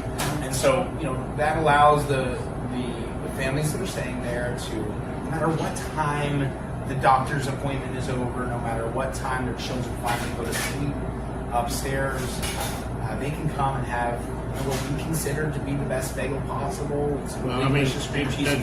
Have a bite of toasted comfort right there in the Children's Hospital, in the House at Monument, anytime it's there for it. Baltic's Bagel, through that little bag, is sitting there waiting to give them a little bit of comfort. And then that's what we do. And now, of course, we're also doing our in-store campaign. We're doing that this month, June. We'll be doing that, following it up in October and December as well, where guests will be invited to either round up or donate for the Ronald McDonald House. We, of course, those donations are all hands off. From a Baltics perspective, they go straight to the house, and we're just really excited about the embrace that the community has shown us. And I got to tell you, folks come up on a daily basis and say, "Hey, I had a kid in Tempe, Arizona. I had a kid in Minnesota. I had a kid here in Richmond who had to spend 4 days, 3 weeks, 4 months in the Children's Hospital." Ronald McDonald House is the charity to be doing this. It means so much to me individually, talking to the guests here, that you're partnering with them. Thank you so much. I get emails twice a day, 2 a day. I should share them with you, actually. I know, I love these stories. The impact that this organization has on people's lives, it's permanent. It far outlasts after the child goes home and is healthy and thriving. That support at the darkest time, a very tough time. The impact never goes away. And congrats on that. Well, no, thank you for seeing it. I mean, you're articulating it beautifully, like what it means to be able to be there for a family at that time. And there's really no way, unless you've been in that position, it's often hard to see that, like, the gift of a meal or the ability to go do something normal, like do a load of laundry. Just feel like you're at home. It means everything, right? And so I just appreciate that you see it exactly for what it is. And it's a joy to be able to feel like I'm leading a life-changing organization. Well, it is. In a really pivotal time of growth. So we're in Baltic's Bagels here talking about food. Touch on the magic that happens in the kitchen. That's pretty cool. It's very cool. So we have regular meal volunteers that will come in twice a day. In the morning, we have meal volunteers that come in and make lunches. So the Lunches with Love program. Those lunches stay at the house, and then they're dispersed back to our logistical operation. They're dispersed to our other hospital partners. So that's the lunch component, and then we have the mealtime, the dinner volunteers that come in around 4 o'clock and come to the kitchen, prepare a meal, and then often if there's leftovers or whatever, we will take those to the other locations as well. So it's every day we have volunteers coming into space to make the meals happen, or it's a partnership like this, or it's a catered meal, but it's all because of private support. There you go, folks, coming to you from Baltics. Real quickly, let's touch on the Richmond business scene. The philanthropic part of the community is strong. You guys have a lot of great partners as well. So touch on what the business scene is, how you see it. How I see the scene for us is, we're sort of an N of one kind of little experiment here. We opened up, and the embrace that we got from the community, it was so far beyond anything we could possibly forecast, and it continues to be. I sometimes, just to have a giggle, I open up my pre-opening pro forma kind of accounts, like, oh, do X, and it's like, we're that, you know, like when we opened the door, we were worried that nobody would come, so we gave it away for free, right? I mean, just that way we thought someone would come in. And now, I mean, we've become such an interesting, and we feel very privileged to be able to say, kind of a part of the community here on Forest Hill, specifically in Westover Hills, and more broadly inside of the greater RVA community. And so, from our perspective, the business scene in Richmond is uniquely positive because the folks who live here are so committed to the health of the small business ecosystem. And that commitment allows us to pay that commitment forward into other partnerships like this, and also allows us to, give gummy bears away to kids when they come through the door, and it allows us to try to do things the best way possible. So I mean, there's nowhere else that I think that we could have had this kind of success, outside of specifically Westover Hills, Forest Hills area, the South Side generally, and then Richmond more broadly. Well. And I would say, to kind of echo that, in a lot of the corporate or companies, we call them compassionate companies. I like that. Yes, that we work with. While they see the benefit of giving back, they want to have an opportunity for their employees to have some real hands-on, mission-focused opportunity within that organization. I believe that that's something really unique about Ronald McDonald House, is that we do have so many opportunities to volunteer and come in and see the mission at work and really feel like they're making an impact. And that's what companies, that's what they want the opportunity to do, right? If we're going to invest, we really want our employees to feel like they understand why we've chosen this to be a priority. So, we're fortunate that we have a lot of ways to welcome employees and companies into our house to make a difference. It's your house, and what it does is people show up at very difficult times, and it's the things that there's dinner, there's laundry, there's a playroom, there's all those things, but the need grows. You gotta grow with it. You gotta grow with it. So I'd like to thank you guys here at Baltic. Thank you, sir. Basically, that's what we're talking about. Business up and society better. Good friends at the Ronald McDonald House. All the great things you guys are doing. People show up at a bad time. Credit or debit? It's your call. Call Federal Credit Union, your best call for free checking.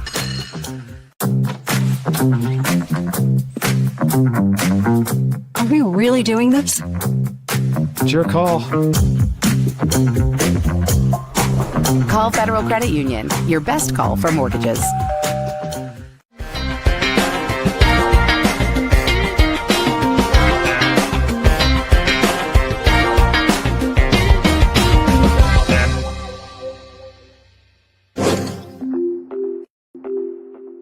All right, folks, welcome back to the Redneck Connector podcast. I am Mike Asherbrenner, founder of the Hounds of Business.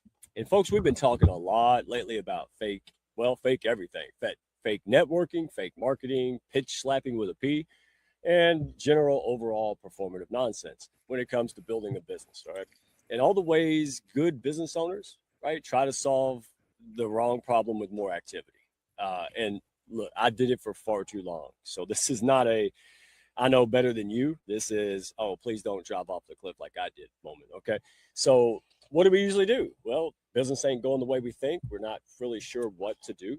And so more posts, more ads, more funnels, automation, content, noise. That's what happens.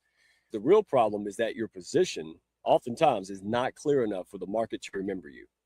They can't remember you. It's not easy to repeat you, refer you, and therefore choose you. And that's why today's conversation is, you don't have a marketing problem, you have a positioning problem. Stop making confusion louder, fix the problem before the promotion.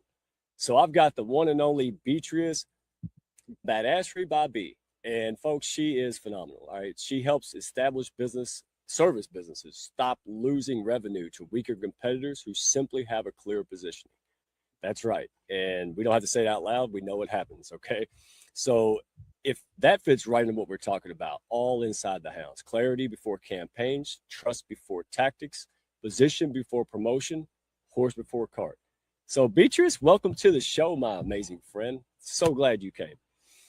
Oh my gosh. Like, I don't think I could introduce myself better, Mike. Just a business founder, just living super humbly with a massive kangaroo that swings a baseball bat and wears shades. Yeah, that's the brand. Badass by Bees, 3.5 years old. Born and grew up in Australia, hence the kangaroo. You choose something and lean in, and that's how Badass Straight by Bee came to be. Like, it was pushing against the why of like all the shoulds that we have. Like, you have all this industry of noise of like, this is how we've been doing things. This is just how things are done. And it takes a certain someone to be like, well, does it really though? With intention. Where I'm just like, this been, even on conversations, they'll be like, oh, I've been thinking about like rebranding this that I've built up. Like, they built it up for like 10 years or whatever.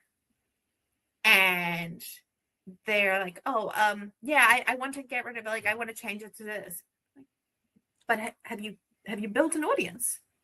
Have you built people who follow you, that know about your brand? And maybe you don't know them, but you've been working on this long enough. And they're like, yeah. So I'm like, why do you want to destroy that? Because suddenly overnight, maybe they don't know that you stand for the same things. Maybe that trust is lost. Hey, let's put the horse before the cart, what we're all about, and have a conversation. Let's see what the hell's going on in here and here before we start doing stuff. To your point, because if somebody woke up tomorrow and saw me back in a suit talking about jelly beans, massive confusion, right? And then I lose all my subscribers. People are just selling things, and you are helping them figure out what they really need first. You want to elaborate on that before we dive into what the hell people need to do to fix their positioning problem? But everybody assumes or hear the gurus and say, oh, it's a marketing problem. So do you see that? When people have a positioning problem, people don't talk about that. So what is a lot of the things that you see from your clients? They think they have this issue, but it's really something else. Is that common, especially today, competitive market? Big time. And social media does not help the case where everybody's claiming that their solution is going to fix everything, to the point where I've like put out content being like, this is not for me, but specifically for positioning. There's one thing that I've seen that consistently comes up, and nobody says position except for the people who know about it, right? That's the problem. Right.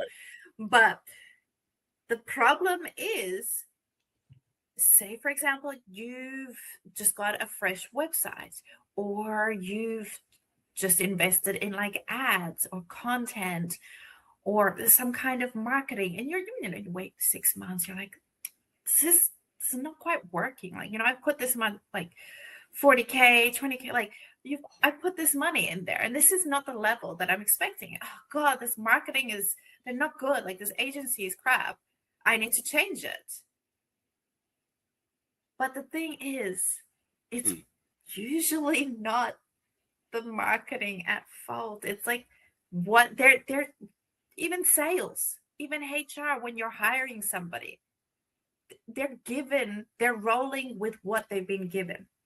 So otherwise they just have to look at what's going on in the industry or what the trends are, both of which are just going to add into the noise. So that's why it doesn't work. Folks, you heard it from someone other than me. Thank you so much, Beatrice, because it's true. It's like having a Rolls Royce without a battery in it and thinking the car just sucks and is not worth anything. Really, it's a $100 battery. You could fix that, right? And so it is. And I want people to know, because they think, oh, nobody's buying, nobody sees value, blah, blah, blah. Mm-hmm. And then they do this, like you just said, more content, more ads, more marketing, because no one stopped and said, maybe it's something else. Maybe something, right? Maybe the foundation is the problem. And so when people have a marketing problem or a positioning problem and they assume it's marketing or something else, what do they normally start buying and doing?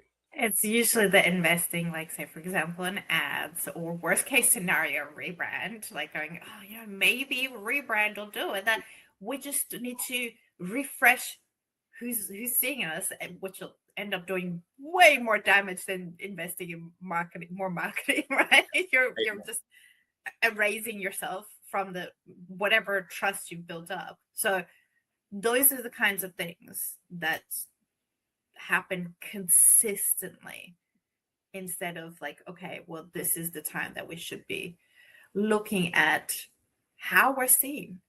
You know, a big thing is like, if you go and look at your website or social media and you put your 2-3 competitors, put them next to each other and be like, okay, what is the most commonly used words? Are they overlapping? Is there anything that's distinctively, like, are you saying something actually meaningfully different? So I'm not saying like we give better service or we're better. Like, right. They have to go through that experience. It'll be too late. Yeah, I tell you what, I went from how do I get people to see me? Then they see me and all they hear is blah, blah, blah, to did they just copy my stuff? Right. And that's when you know you're on track. When I'm going, is that my profile? No, but that's my tagline. Right. And again, that's what you want. Because if somebody's going to copy it, by God, that's affirmation. It's good. I mean, for the most part. Well, you know what? There is, outside of, you know, this going on a specific page, there's other ways to change how and where you're saying. But okay, one is like you're looking at the competitors and you're filling a gap that they're not handling. You know, maybe you're approaching things in a completely different way. They're like, oh, we've always done this, and you're like, well, let's not. This is one thing that you could be leaning into. Another thing is like, okay, what we mentioned about going into having those conversations with your customers, what's something that is actually meaningful to them, and then specifically leaning into that. But you have to make sure that your competitors aren't just going to use that, like same thing. So let's talk about the real cost of confusion, because this is where the rubber meets the road. What does an unclear positioning actually cost a business? And we'll talk about the monetary cost, but also the cost of internal peace. So there was a business that I spoke to, what was this, a few weeks back, and we were talking about like an idea of like how to reposition them, where they were at, they were actually hemorrhaging money and they were stressed and they didn't have like much time.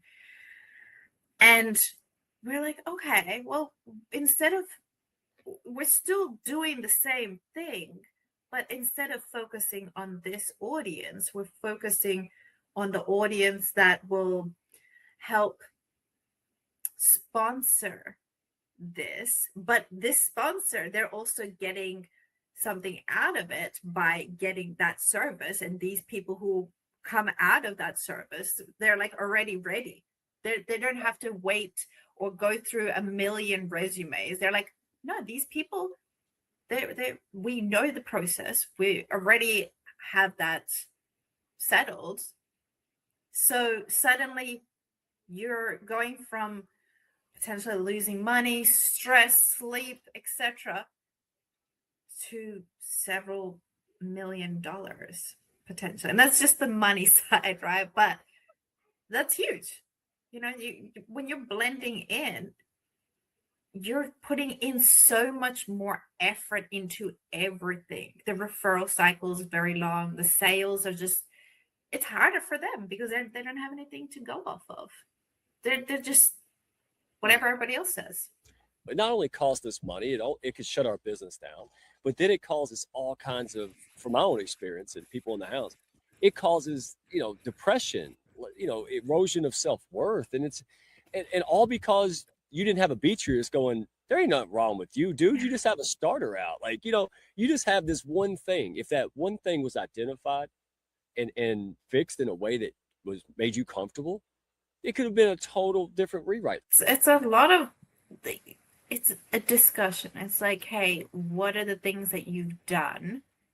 What are the things that you've tried? What is your actual situation? And getting a feel of that, because it's easy to get people to fill out a form, right? But like, at the end of the day, you are your business, and understanding what is hurting, that is like a clear indicator. Like, okay, we've tried this, we haven't done this. Maybe it's actually, you know, you need somebody on the team training side, because like the team aren't really communicating the business, the differentiation. It lies within us. It's like, yeah, I have this framework, etc. And it's like, okay, cool.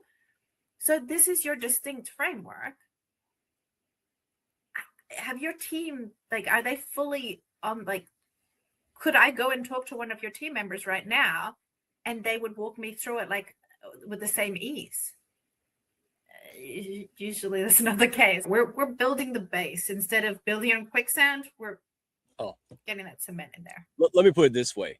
This, folks, this is very uncomfortable, right? Especially if you have an ego like I did a few years ago. Then it's extraordinary. It's like going to the proctologist. Some of us should, but gosh, nobody wants to go. It's a professional, dude. It's like, listen, the proctologist sees that all day long. They're mature. Dude, just go through it. So anybody out there is like, well, I'm embarrassed. Join the club, get the shit done, and have the conversation. Because if you're not willing to do that, get rid of the ego first and then have the conversation is my best advice. Because we're very busy. We're just like this. We need to do this. We need to do that. We need to keep moving the business forward. We need to get more sales. We need to be like out there doing the thing, which is even worse, right? Because you want your team to be doing the thing, not you like in there every day. At a certain point, that's going to start costing you. So in the long term, if we can like pull that out, pull that distinction, and then have the team saying those consistent things, then you can actually step back. You can take that holiday, for example. And like I'm going to mention what you just said before about like feeling frustrated. I don't think I've had a single client who hasn't sworn at me. So yesterday, somebody was like, they finished the call and was like, damn you. I'm like, what did I do? Like, what is it? And they're like, you made me recognize some things. I'm like, oh, because it's not easy. It's never easy. But don't ask for it to be easy. Like Jim Rohn said, ask for it to be worth it. Folks, that's it. Egg on your face. Oh, how could I be so stupid? Okay, join the club. If you want to be in that top, 5%ers who are making a true business impact, this shit is not easy, and it's not for the ego driven. I want people to know where to find you. Go to YouTube, your website. We'll put that on the screen, I believe, and in the comments. But let me ask this, because I want people to know exactly who should lean into you. Okay, what are the signs? Just name off some. What are the at least three signs a business owner should fix their positioning? That's what they're really struggling with, or something close to it, before they waste more money on marketing. What are some of the things they should? Hey, I'm doing that. I might need to talk to Beatrice. So one is you keep on investing in different marketing things, and it's not working. Another one is you feel like the sales are very slow. The referrals are unnecessarily like long compared to others in the space. And maybe you feel the tingling of like, I should change things. Don't do that. Please don't do that. Just don't rebrand. I beg you, please. Don't. That's like saying, I think my car's messed up. Let me go mess with the engine.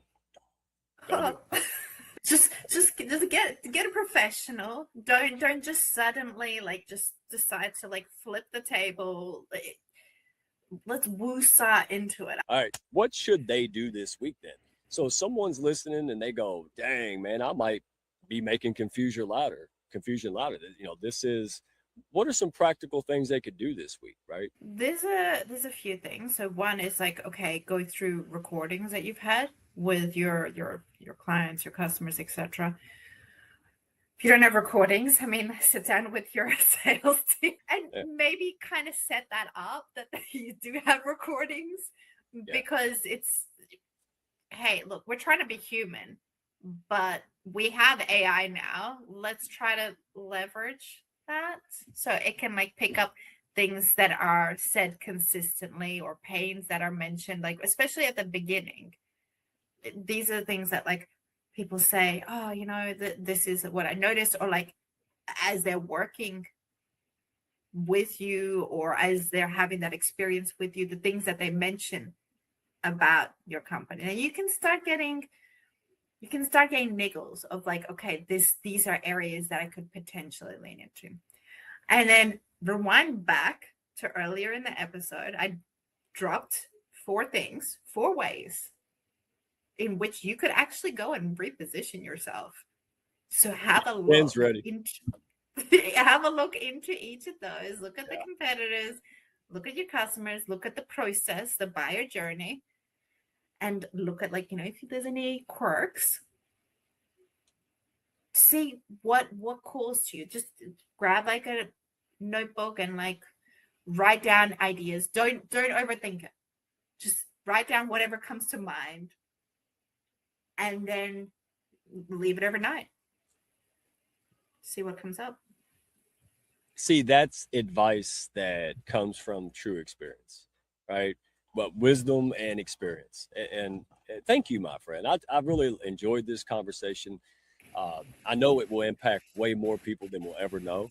But folks, hey, send a message, drop a comment. Let's get the conversation going. And I hate to say it, but I guess I should. Like and subscribe, right? Follow, share. Listen, we're you just should say it. Yeah, see, there you go. Should. See, even thank you so much, Mike. Yeah, fake marketing. Awesome. No fake marketing. All right, no more.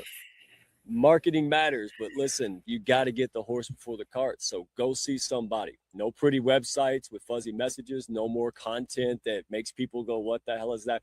None of that. Pretty words. Pretty words does not equal brand authority and conversion, man. So Beatrice, you are amazing. Cannot wait to continue the conversation. Thanks. My pleasure. See you all next time.